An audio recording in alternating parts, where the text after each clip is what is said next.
We tested the Nikon Z8, the Canon R5, and the Sony A7R Mark V using the most brutal test we could imagine, an obstacle course.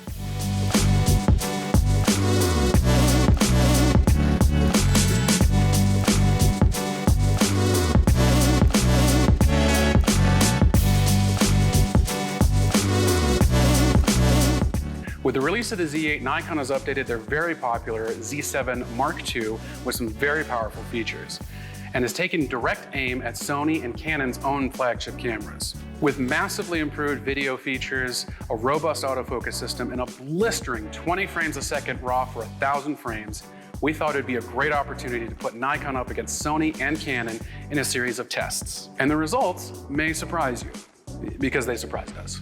But first, if you're excited to see these guys go head to head, hit that like button and comment below who you think is going to come out on top. For each test, we use the manufacturer's pro-level 24-70 f2.8 lenses, the standard photo profiles, as well as the same exposure settings, and in the case of video, we used whatever the company's log was. The Nikon and Sony come in at a similar price point, just a hair under $4,000, with the R5 currently on sale at pictureline.com for $33.99. And while none of them are lacking in the resolution department, the Sony takes the cake with a beefy 61 megapixels. But as we're gonna see, that does come with some drawbacks. But first, let's talk about video. Now, all these guys record 4K 10-bit 422 internally in a number of codecs and file formats. And as you can see, they all have very, very good low light performance. Now, what separates the Nikon and the Canon is they can do internal 8K 10-bit 422, whereas the Sony can only do 8K 420 at 10-bit internally. The Canon and the Nikon can actually do RAW internally 8K, and the Nikon can do 8K 60p RAW with the help of an external recorder. And it's also worth noting that the Nikon has ProRes options for those who prefer a more processor-friendly codec. Overall, you really can't go wrong with any of them. It's just kind of gonna be a matter of what's gonna be best for your production or your needs. Now, in the low light photo test, predictably, the Sony did struggle just a bit more. Grain creeps in sooner and becomes more aggressive faster than you'll see it on the Z8 or the R5. And at about 12,800, the color shift on the A7R Mark V does kind of become unbearable.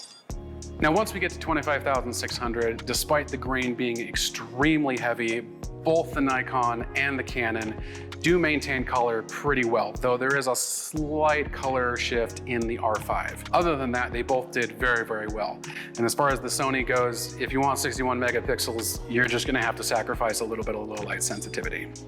Now, here's where things got a little interesting. We decided for our autofocus test, we would do two things.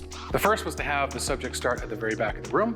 They would walk towards camera. We would continuously engage the autofocus until it locked on and recognized a human. And then we would start taking pictures until they walked towards us and then past camera. The second was to have them start again at the back of the room. We would use the camera's built-in subject tracking or person tracking technology to select that individual person as he would run in and out of our little obstacle course of lights.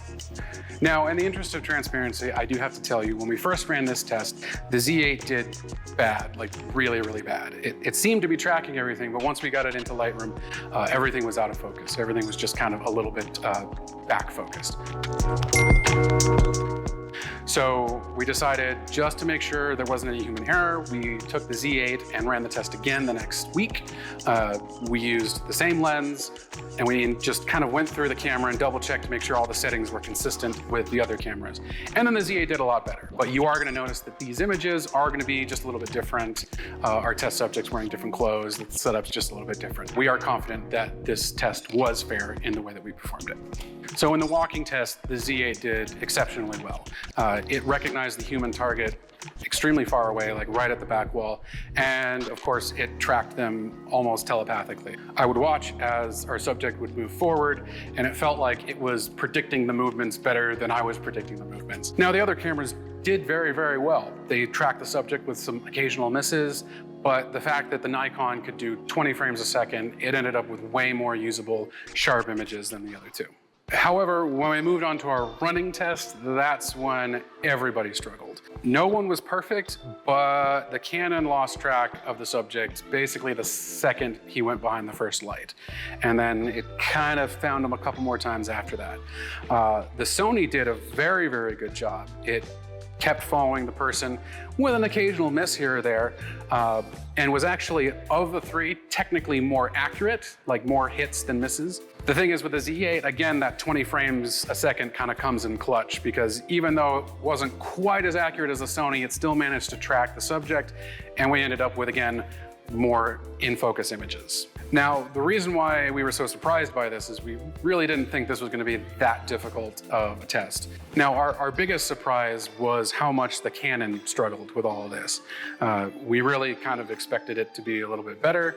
And while, again, neither of these guys were really great, the Canon just lost instantaneously, which was very strange to us. But it is also the oldest of the three, so, you know, Canon R5 Mark II proved that autofocus. We had no intention of creating this like super difficult test, but I think it's a huge testament to Sony and Nikon both that they were able to maintain that track, even if it was somewhat tentative. That being said, I would say the Nikon kind of wins in this case, because though it was slightly less accurate than the Sony in a percentage-wise, we still ended up with vastly more usable images. And in situations where you're tracking fast-moving, difficult to find subjects, kind of quantity is better than quality in some ways. At least that's my take on it.